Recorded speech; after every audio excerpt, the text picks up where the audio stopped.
Eminente, boa tarde, eminente ministra Regina Helena Costa, presidente da primeira sessão, eminente relator, ministro Teodoro Santos, em nome de quem cumprimento os demais ministros, do outro órgão do Ministério Público, senhoras e senhores.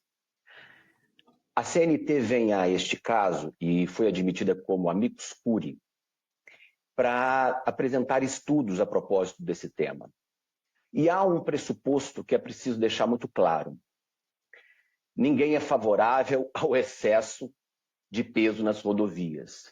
Isso está previsto como uma infração, tem 3 sanções previstas, a multa, a retenção do veículo e o transbordo, o excesso, né, o transbordo do excesso da carga. É visto também como uma categoria, salvo engano, média de infração e, portanto, a legislação trata isso como, evidentemente, como tem que ser tratado um ilícito. Acontece que é preciso saber se pode-se estabelecer uma responsabilidade por uma empresa que tenha eventualmente transportado por excesso por toda a deteriorização que ocorre nas rodovias. Este é o ponto. Para isso, a CNT buscou saber se haveria uma única causa para a deteriorização das rodovias, ou se nós estamos diante de várias concausas.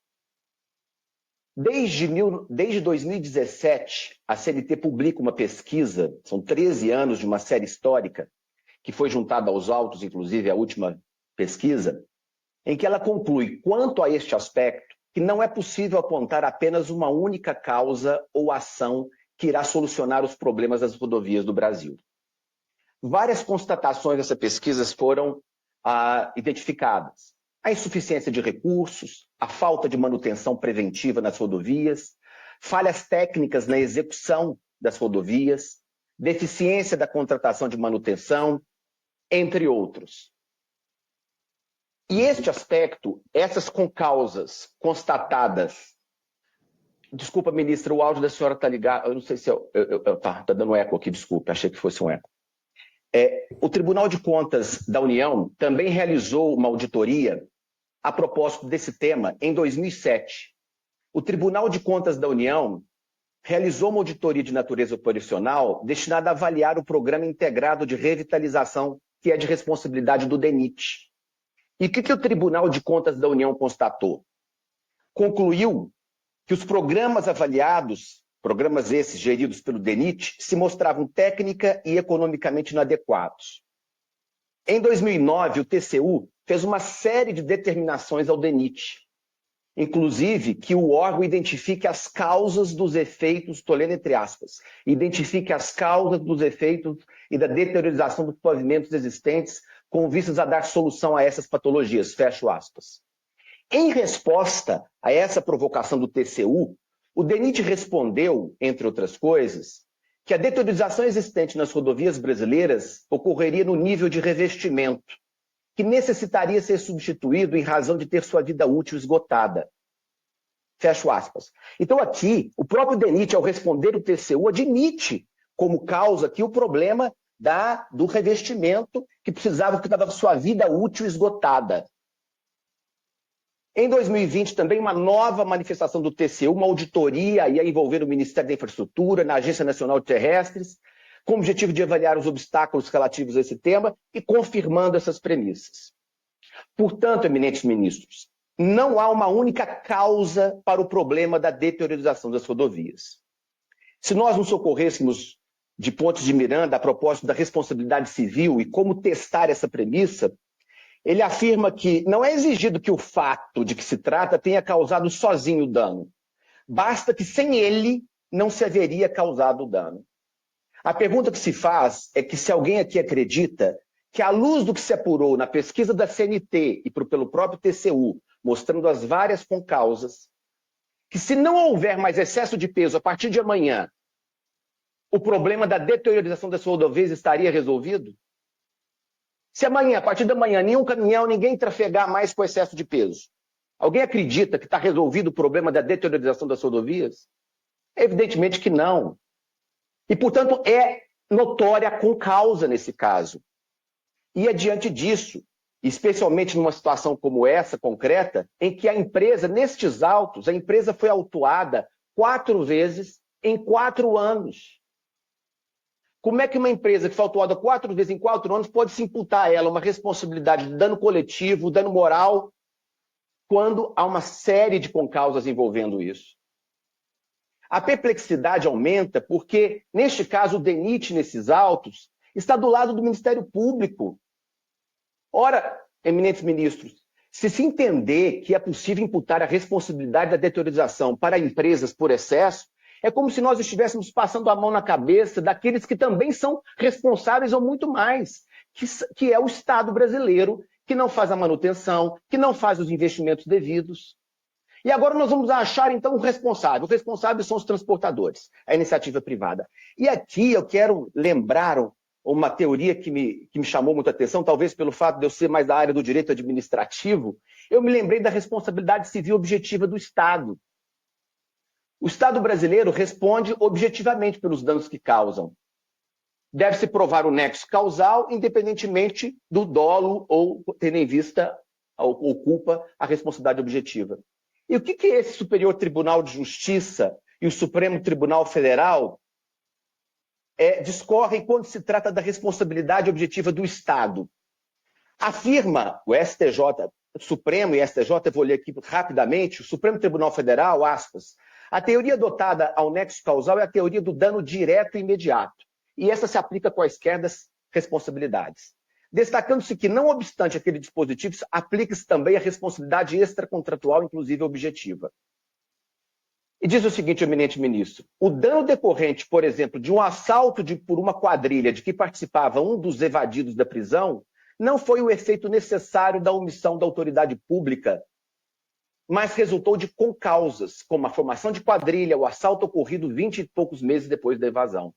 Porque havia ações buscando o dano a responsabilidade do Estado, porque aquele que se evadiu da prisão cometeu um crime depois.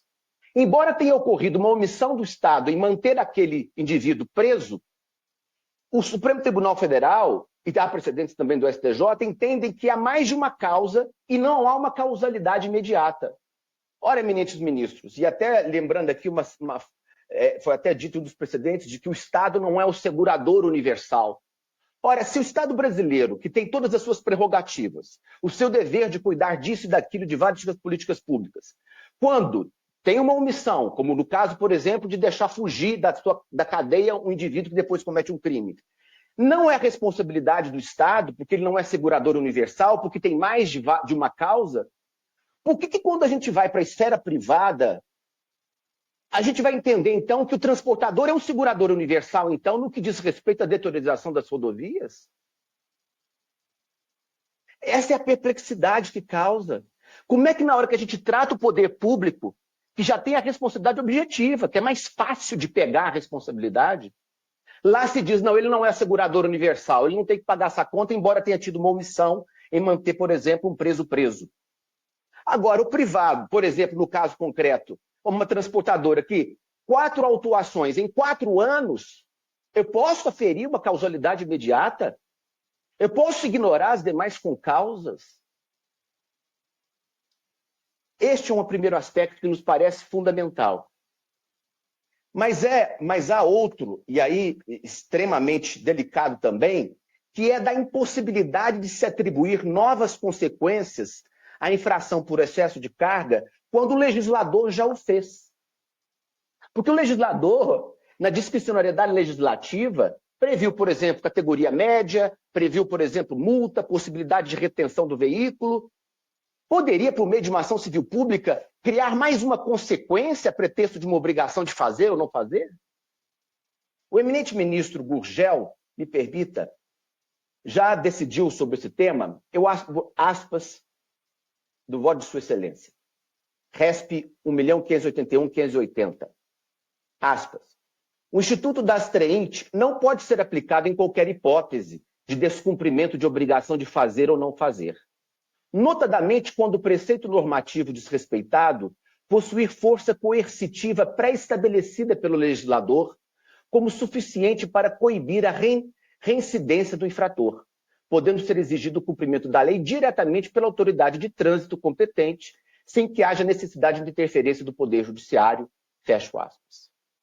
E esse alerta é extremamente importante, eminentes ministros, Porque se admitir que se pode se valer de uma ação civil pública para que haja o cumprimento daquilo que está previsto em lei, isso não servirá apenas para excesso de rodovias. Poderá, então, com isso, ter manejado as ações civis públicas pelo descumprimento de uma biblioteca de infrações administrativas. Regulamentações administrativas que, uma vez que não tenham sido cumpridas, eu fico imaginando aquele, por exemplo, e até fazendo um paralelo aqui com o próprio excesso de velocidade. Excesso de velocidade causa acidentes. Tem previsão no direito das consequências disso. Caberia também uma ação civil pública para aquele cidadão que já pagou 30 multas por excesso de velocidade? Um dano moral coletivo também?